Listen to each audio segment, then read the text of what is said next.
My name is Randy Hacker, and I'm a lecturer at the Evangelical School of Theology in Wrocław, Poland. Today I will be looking at partnerships between North American missions and the Polish Evangelical Church.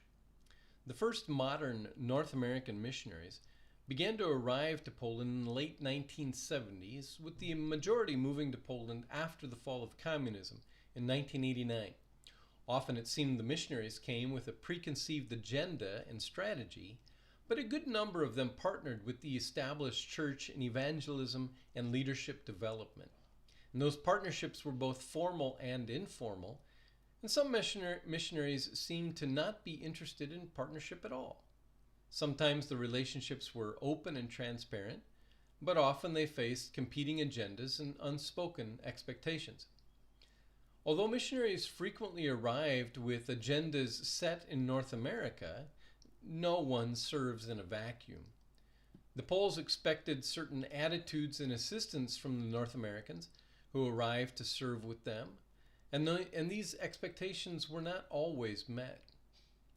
So I analyzed methods of North American missions in Poland because I wanted to understand how Poles responded to these methods and how we can be more effective in our efforts. I've served as a missionary here in Poland for almost 25 years myself. But I also used a questionnaire with 50 North American missionaries and interviewed 10 Polish evangelical church leaders. My goal was to analyze the strategies and methods of North American mission agencies in relationship to the national churches here in Poland and how the churches responded. My hypothesis was that partnership, even fractured, has caused more effectiveness. The study was limited to North American missions.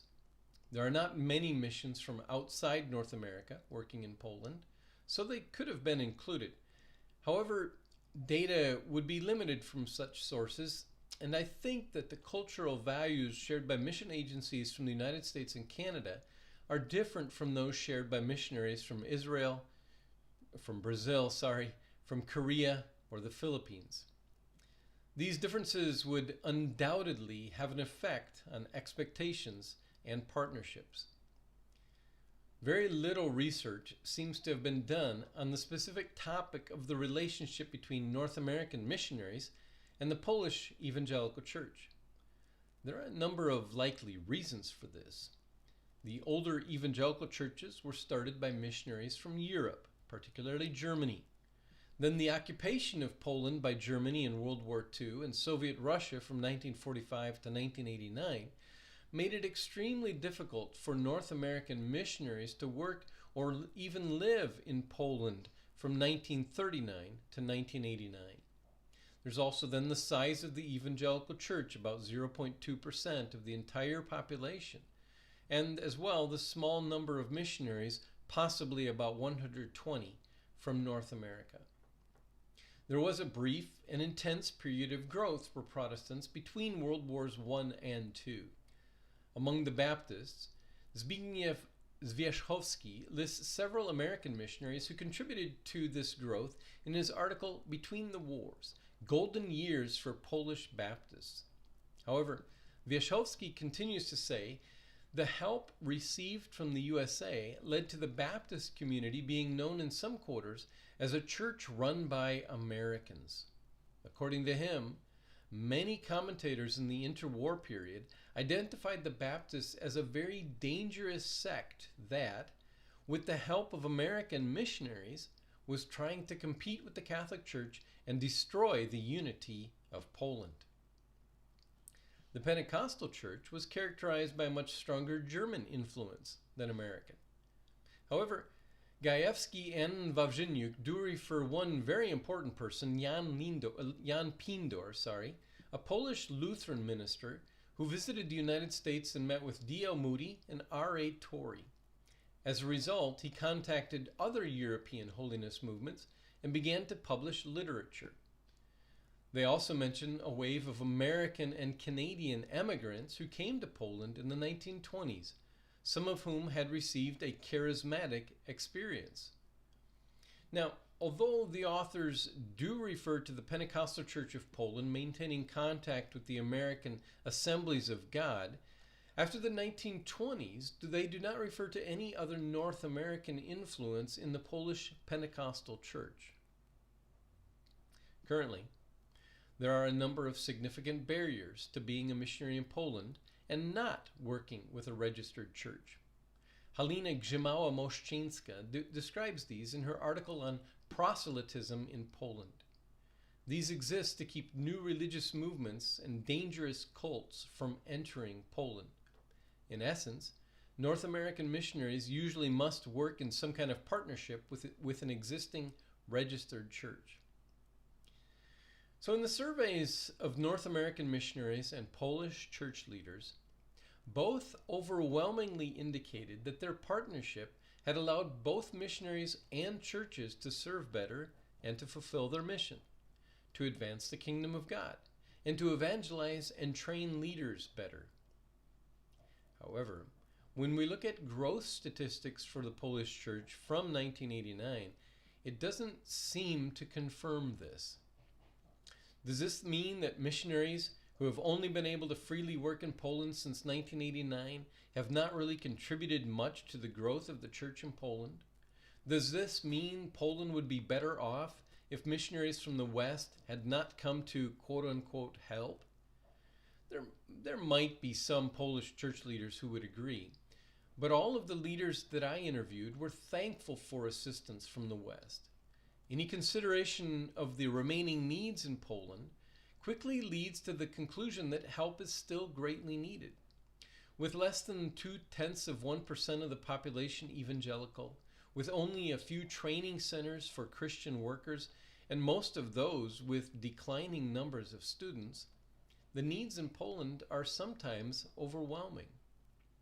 So these needs prompted one of the Polish leaders that I surveyed to say, "It's too bad that missionaries are going to other countries now, because I think we need them even more now. Their experience is very valuable.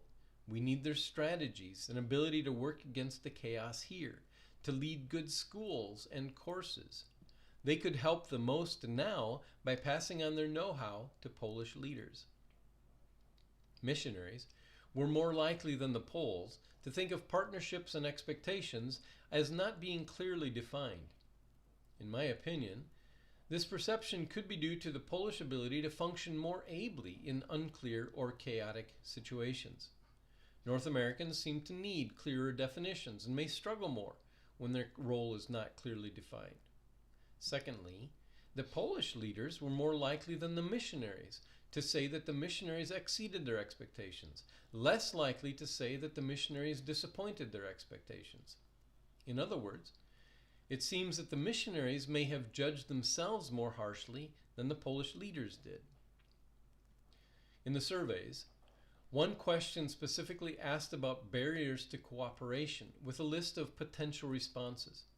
In that question, the missionaries chose differences in ministry philosophy and vision and differences in methods as the top two barriers. And those same responses were in the top three for the Polish leaders, but their first response was mission agency restrictions. Now, the Poles could be blaming organizations for strategies or choices made by individual missionaries. The missionaries could also be using their agency as a scapegoat when they make a choice that they know will be unpopular with their Polish partners. Whatever the reason, the responses demonstrate the need for clear, honest communication of agency expectations early in the relationship. One Polish leader commented that he thought missionaries with larger agencies had more restrictions from the Home Office than did those with smaller agencies, which were frequently characterized by more flexibility. This evaluation could be an encouragement for larger agencies to move toward more flexibility and to allow more strategic decisions to be made at a local level. Most of the barriers to partnership are identified in a question regarding the challenges to partnership between Polish churches and North American missionaries. The Polish language was identified as a significant barrier by both missionaries and Polish leaders. Learning or understanding Polish culture was another common problem that both missionaries and Poles agreed upon. Cultural differences and language difficulties significantly affect communication. Even when the words might be understood, the connotative and cultural meaning of what is said may be quite differently understood by the two groups. This communication barrier affects the definitions of roles, expectations, visions, and methods, and it also affects the evaluation of results. Another barrier, mentioned by both missionaries and Polish leaders, occurs when North Americans come to Poland with a preconceived plan. One Polish leader called this, and I quote, American colonialism. But missionaries also identified this as a problem. One missionary said, Americans come to Poland believing that they have the answers to missions. What they lack is the ability to understand that Poland is not America, and churches are not American churches.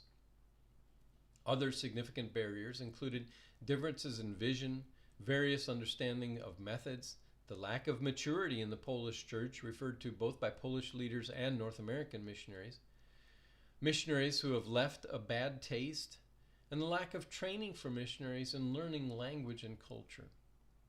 So I hope that this brief exploration of partnerships between North American missions and missionaries and the Polish Evangelical Church will be helpful for you as you explore the idea of partnerships in whatever context you are working in. Of course, the research that I did and my conclusions are also available. All you need to do is write me and ask for them, and I would be glad to share them. Thank you for watching, and God bless.